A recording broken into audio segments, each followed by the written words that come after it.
Czy auto może być dziełem sztuki? Oczywiście, szczególnie takie klasyczne. Takie, które niesie ze sobą jakąś historię, dziedzictwo i podobnie jak z wyjątkowymi obrazami np. Rembrandta, za nietuzinkowe klasyki też trzeba słono zapłacić.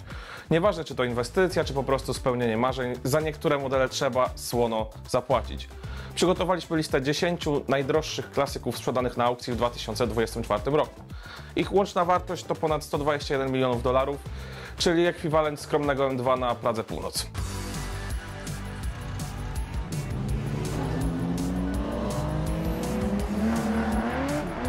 Witamy na kanale YouTube magazynu Classic Auto.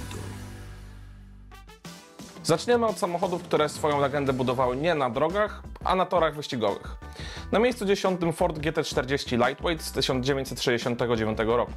Wcielenie to niejako zamyka legendę GT40, bo był to jeden z ostatnich zbudowanych przez Ford Advanced Vehicles pojazd, zanim zamknięto ten program.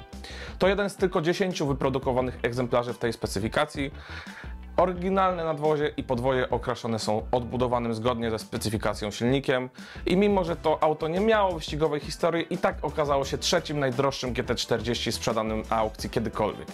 W sierpniu w Monterey osiągnięto cenę 7,9 miliona dolarów. Lokata 9 i może trochę mniej znana nazwa modelu, ale wszystko inne przemawia do każdego fana motorsportu. Ferrari 312 T4 F1, czyli bolid Formuły 1, którym Jody Scheckter zdobywał Mistrzostwo Świata w 1979 roku. Oczywiście można stwierdzić, że w stajni tak utytułowanej jak ta z Maranello, 15 tytułów Mistrza Świata Kierowców, to tylko jedna z wielu udanych konstrukcji. Aczkolwiek warto wspomnieć, że Scheckter był ostatnim kierowcą, który zdobył tytuł za życia Enzo Ferrariego, co czyni to auto wyjątkowym. Na aukcji w Monako osiągnięto cenę nieco ponad 8 milionów dolarów.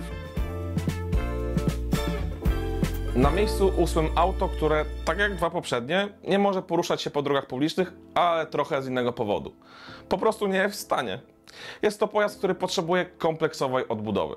Jest nim Mercedes-Benz 300 SL Alloy Gullwing.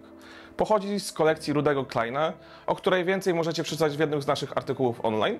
Wszystkie auta pochodzące z tego źródła zostały oddane pod młotek przez dom aukcyjny Hagerty w październiku zeszłego roku, a ten Gullwing był wisienką na tym torcie.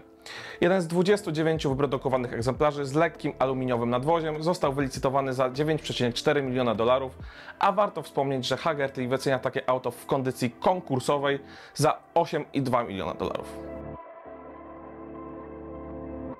Wracamy do Włoch, które zresztą dominują w tym rankingu. 7 na 10 aut pochodzi właśnie z Italii. 7. lokatę zajmuje pojazd, który miał łączyć świat motorsportu i drogowej użyteczności, a jest nim Ferrari 250 GTB SUB Berlinetta Competizione z 1960 roku. Ten konkretny egzemplarz ma udowodnioną historię wyścigową. Brał udział w wyścigu 12 Hours of Sebring, a w sumie w 20 startach aż 14 razy pozwolił jego kierowcom na stanięcie na podium. Obecnie auto jest odrestaurowane i zachowane w stanie konkursowym. Dzięki temu osiągnięto cenę 10,6 miliona dolarów. Na 6. miejscu auto, które w tym roku skończy 11 lat. Czy nie pasuje więc do reszty towarzystwa? Absolutnie nie. To Pagani Zonda LM Roadster. Nawet jak na standardy Horacio Paganiego, to auto jest wyjątkowe. Zbudowano tylko jeden egzemplarz na zamówienie klienta, który chciał auto inspirowane wyczynowymi prototypami Le Mans. Proces budowy tego auta był skomplikowany, a inżynierowie z Modeny podeszli do niego z pełną pieczołowitością, nie ograniczając się tylko do dodania specjalnych emblematów. Wystarczy powiedzieć, że tylko na potrzeby tego projektu opracowywano od nowa aerodynamikę, żeby konstrukcja była jak najbardziej efektywna i bezpieczna. Koniec końców auto poszło pod młotek w grudniu podczas dubajskiej aukcji RM Sotheby's i osiągnięto cenę 11,1 miliona dolarów. Co ciekawe, na warszawskich drogach pojawiła się ostatnio inna wyjątkowa Zonda, HP Barchetta, której cena według estymacji jest jeszcze wyższa. Miejsce 5 i przenosimy się aż o 111 lat do tyłu. Mercedes Simplex 60 HP Roi de Belge z 1903 roku. Widać, że producent był dumny z mocy tego pojazdu, skoro chwali się nią nawet w nazwie. Akurat wtedy 60 koni mechanicznych to było bardzo dużo. Na tyle, że to konkretne auto brało udział w wyścigu typu Hill Climb i nawet go wygrało. Ale nie to jest najciekawsze. Gdyby ktoś wystawiał ten samochód na Automoto, spokojnie mógłby napisać magiczne słowa pierwszy właściciel. Tak, to auto pozostawało w rękach jednej rodziny przez 121 lat.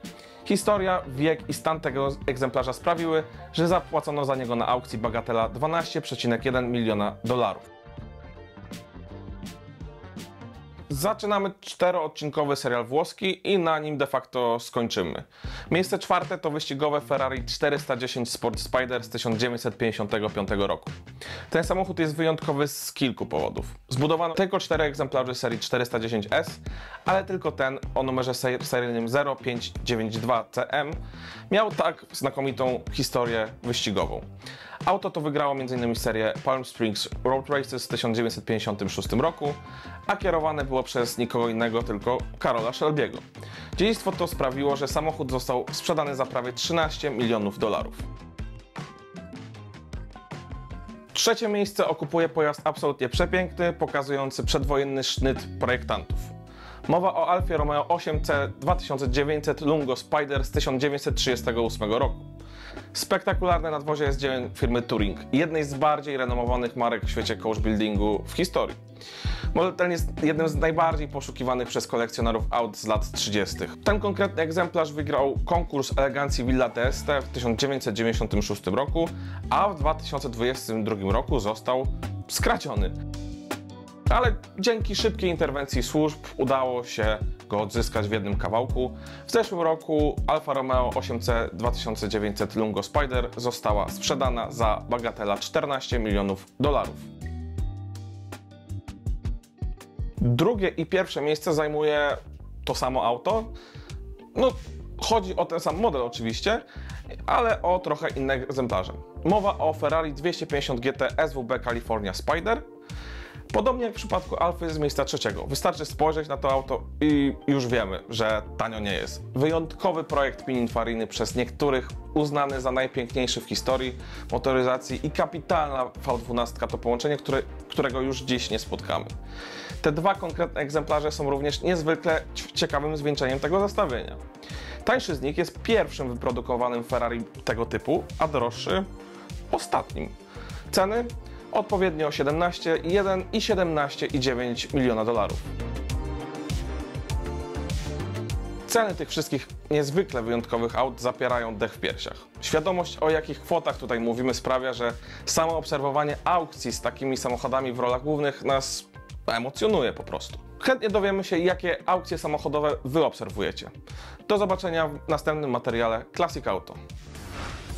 Jeżeli chcesz prenumerować magazyn Classic Auto, zapraszamy na stronę www.classicautomag.pl/sklep. Link znajduje się w opisie tego odcinka.